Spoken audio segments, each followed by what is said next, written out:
ดบ้านพังนอกแขนมุงโดยยามันโดนหมอกคำซับโดนลำสูงภาคนอกคำอุ้งล้อมละข้างหมอกคำมันดินนำสำไหลเพราะว่าจัดบ้านสายก่อหันแม่นทุบยาหักแม่นสุนัขนางกวนห่างดีสายกุมขี้เงาย้อนสายเอาอำไหลสายเฮาแกนขานใสหักน้องโปโลนโหใสป่วยอำสำไหล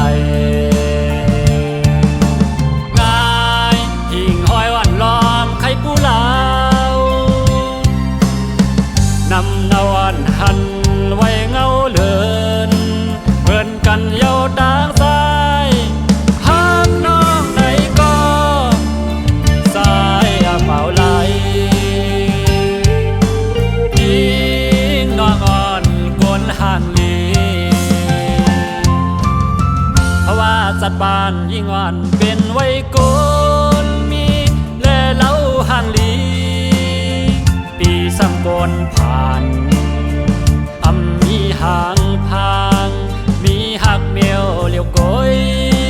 สายเฮาแกนอายสู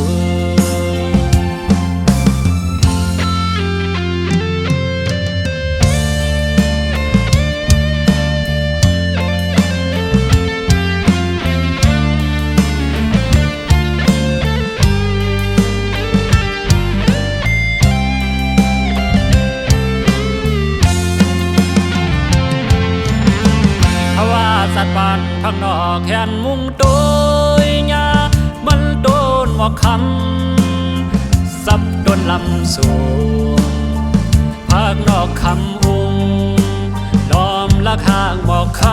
ำมันดินนำสำไหลเพราะว่าจัดบ้านสายก่อหันแม่นทุบยาหักแม่นสุนัขนางกวนห่างสายกุมขี้เงา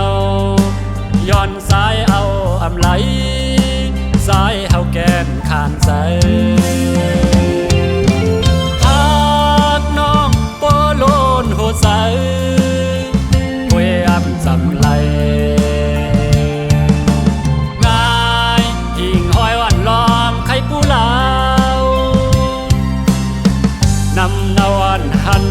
ไว้เงาเลือนเพื่อนกันเยาดางสายหักน้องไหนก็สายเมาไหลยิงน้องอ่อนกนสั่นสูงป้าจัดบ้านยิ่งอ่อนเป็นไว้โก